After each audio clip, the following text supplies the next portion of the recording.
Hello everyone, good morning. मैं Pravesh Sharma, welcome back to my channel. आज का हमारा टॉपिक है अनुशासन यानी कि डिसिप्लिन।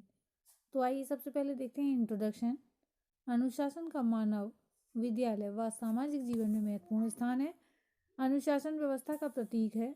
किसी भी व्यक्ति का अनुशासनबद्ध होना इस बात का परिचायक तो है ही कि वह एक व्यक्ति अपने जीवन को सुसंचालित व सुनियंत्रित किए हुए है। साथ ही वह इस बात का भी प्रतीक है कि वह अपने नियमित एवं अनुशासित व्यवहार से समाज की व्यवस्था को बनाए रखने में प्रत्यक्ष अथवा अप्रत्यक्ष सहयोग भी दे रहा है। यदि विद्यालय परिवेश में अनुशासन विद्यमान है तो इसका प्रभाव विद्यालय के संपूर्ण वातावरण पर पड़ेगा। सुअनुशासन का प्रभाव प्रत्येक क्षेत्र में पड़ता है। अब हम इसी के साथ देखेंगे मीनिंग ऑफ डिसिप्लिन। अनुशासन का अर्थ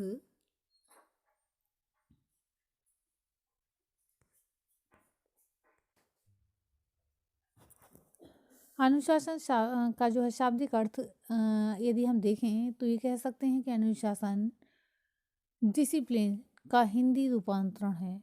जो डिसिप्लिन लैटिन भाषा के डिसाइपुलस शब्द से लिया गया है। इसका हिंदी में अर्थ सीखना या आज्ञा पालन, टू लर्न और ऑबिडियंस माना जाता है। इसी कारण जब हम अनुशासन की बात करते हैं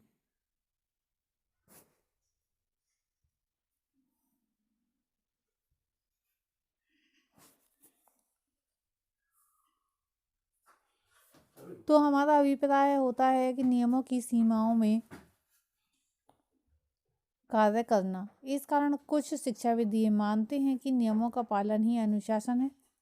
कुछ शिक्षाविद ये मानते हैं कि अनुशासन, जो अंग्रेजी में डिसिप्लिन कहा जाता है, अंग्रेजी भाषा के डिसाइपल से उत्पन्न हुआ है और डिसाइपल का अर्थ है शिष्य। इसके पीछे धारणा ये है कि शिष्य प्राचीन काल से गुरु द्वारा निर्धारित नियमों, कानूनों तथा परंपराओं का पालन करता था, अनुपालन करता था और उसके उपदेशों को स्वीकार कर नम्रतापूर्वक जीवन व्यतीत करता था। वही अनुशासन कहा जाता था। प्राचीन अवधारणा के अनुसार अनुशासन नियंत्रण में रहने का प्रतीक माना जाता था, परंतु वर्तमान में अनुशासन का बहुत ही व्यापक अर्थों में प्रयोग होता है। आज अनुशासन को मन तथा व्यवहार का प्रशिक्षण माना जाता है, जो व्यवहार को अनुशासित व संवेग एवं भावनाओं को नियंत्रित करता है।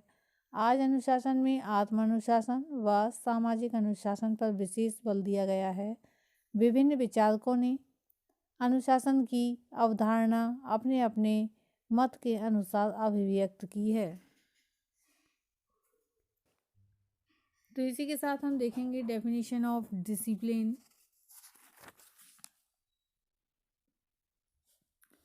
तो हम देखेंगे सबसे पहले प्रोफेसर एडी मुलर की दी हुई परिभाषा।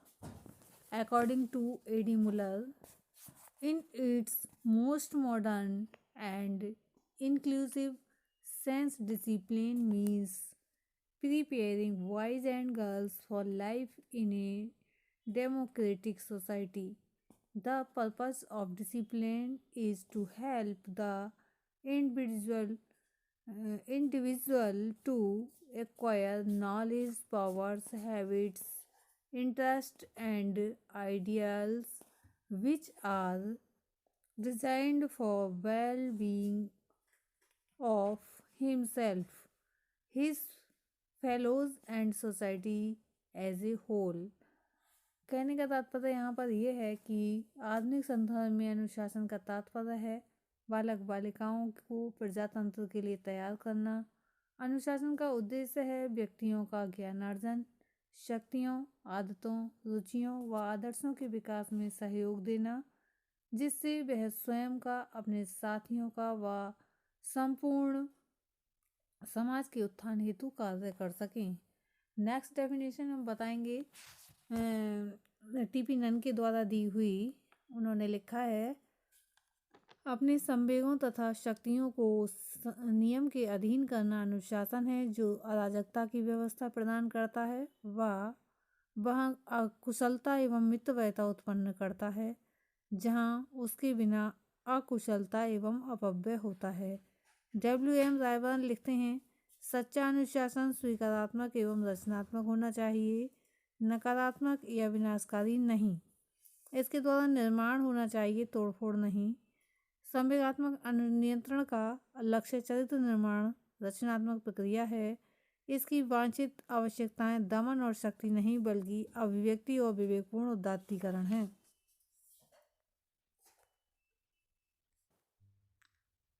इसी के साथ हम देखेंगे अनुशासन का महत्व, इम्पोर्टेंस ऑफ डिसिप्लिन। अनुशासन के महत्व के संदर्भ में कुछ बिंदु लिए जा सकते हैं, जिसमें से सबसे फर्स्ट पॉइंट है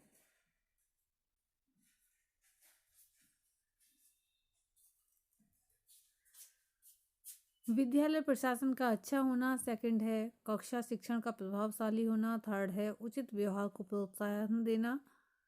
उत्तम चरित्र का निर्माण। विद्यालय में सुसंबंधों की स्थापना। विद्यालय की प्रतिष्ठा पर अनुकूल प्रभाव। तो सबसे पहला पॉइंट देखते हैं, विद्यालय प्रशासन का अच्छा होना। जो भी एडमिनिस्ट्रेशन होता है वह अच्छा होना चाहिए। यदि स्कूल में जो भी व्यवस्था है वह अनुशासन विद्यमान है, तो इसका प्रभाव विद्यालय प्रशासन पर सकारात्मक पड़ता है, क्योंकि प्रशासक को बहुत सारी समस्याओं का सामना करना पड़ता है। इस कारण उसका प्रशासन सुचारू रूप से चलता रहे। अनुशासनहीन परिवेश में प्रशासक को अनेक प्रकार की समस्याओं का सामना करना पड़ता है, और परिणाम ये होता है कि वह इन समस्याओं के समाधान में ही उलझा रहता है तथा प्रशासक के रूप में नियोजन पर कम ध्यान दे पाता है, और विद्यालय प्रशासक की सनिशने उपेक्षा होने लगती है। अतः अनुशासन का विशेष महत्व, अनुशासन बनाए रखना चाहिए। नेक्स्ट हम देखेंगे इफेक्टिव क्लासरूम टीचिंग, यानी कि कक्षा शिक्षण का प्रभावशाली होना। कक्षा शिक्षण की सफलता व तो सेकंड बिंदु की बात करें तो हम इफेक्टिव क्लासरूम टीचिंग, यानी कि कक्षा की जो व्यवस्था होती है, कक्षा शिक्षण जो होता है, अच्छे वातावरण पर निर्भर करता है। यदि विद्यालय कक्षा का वातावरण अशांत रहता है व उसमें अराजक स्थितियां विद्यमान रहती हैं, तो कक्षा शिक्षण पर इसका उचित प्रभाव नहीं पड़ता है। छात्र उद्वेलित रहते हैं, इस कारण वह पढ़ाई में ध्यान केंद्रित करने में असमर्थ रहते हैं। वह शिक्षक परेशान रहते हैं, इस कारण वह शिक्षण में रुचि न लेकर सदैव इस बात पर ही ध्यान को केंद्रित किए रहते हैं कि विद्यालय का अनुशासन क्यों बिगड़ रहा है, वह कौन से छात्र हैं जो इसका नेतृत्व कर रहे हैं, और इस अनुशासन को कैसे सुधारा जा सकता है, इत्यादि इत्यादि। तो यहाँ कहने का तात्पर्य ये है कि यदि विद्यालय प्रशासन अच्छा है तो कक्षा में चलने वाली शैक्षणिक गतिविधियाँ भी प्रभावशाली होंगी। नेक्स्ट पॉइंट में हम कह सकते हैं उचित व्यवहार को प्रोत्साहन देना, to give encouragement to proper behaviour. अनुशासन का महत्व इस दृष्टि से भी बहुत अधिक है कि अनुशासित वातावरण में रहकर व्यक्ति व्यवहार करने के सही तरीकों को सीखता है। अनुशासित वातावरण छात्रों के समक्ष विद्यालय की नियमावलियों, अपेक्षाओं, मूल्यों आदि को प्रस्तुत करता है व इसको अनुपालित करने की अपेक्षा वह छात्रों से यानी कि बालकों से अनुपालन करने की अपेक्षा करता है, और उनका अनुपालन करके छात्र व्यवहार करने के तरीकों का ज्ञान करते हैं। इस कारण वह ये मानना सही है कि जो व्यक्ति स्वयं को अनुशासनबद्ध कर लेता है वह स्वयं ही व्यवहार के उचित मानदंड सीख लेता है। इसीलिए कहा जाता है कि स्व अनुशासन विशेष महत्व रखता है, और अगर कोई दूसरा अनुशासित करना चाहे तो वो उतना महत्वशाली नहीं होता है। नेक्स्ट हम कह सकते हैं फॉर्मेशन ऑफ गुड कैरेक्टर। जैसा कि बताया जा चुका है कि अनुशासन में रहकर छात्र व्यवहार के उचित तरीके सीख लेता है। जब कोई छात्र व्यवहार के मान्य तरीके सीख लेता है तो उसका चरित्र निर्माण स्वतः ही हो जाता है। नेक्स्ट बिंदु के अंतर्गत हम कह सकते हैं विद्यालय में सुसंबंधों की स्थापना, to establish harmonious relations in school. अनुशासन में रहने का तात्पर्य है विद्यालय में कार्यरत प्रत्येक कर्मचारी एक ही प्रकार की नियमावली का अनुपालन कर रहा है। किसी के लिए व्यवहार के कोई अलग से मानदंड तय नहीं किए गए हैं, अर्थात सभी अपने को एक ही व्यवस्था का अभिन्न अंग समझते हैं, जिसका परिणाम उसमें कार्यरत कार्मिकों के परस्पर संबंधों पर पड़ता है। सुव्यवस्थित व अनुशासित व्यवहार कहीं वातावरण की मान्यताओं को स्वीकारने वाला व्यक्ति यह जान लेता है कि समूह में उसकी क्या स्थिति है, उसे अपने छोटों के साथ कैसे संबंध बनाने चाहिए व अपने बड़ों के साथ कैसे संबंध बनाने चाहिए। नेक्स्ट पॉइंट में हम कह सकते हैं विद्यालय की प्रतिष्ठा पर अनुकूल प्रभाव।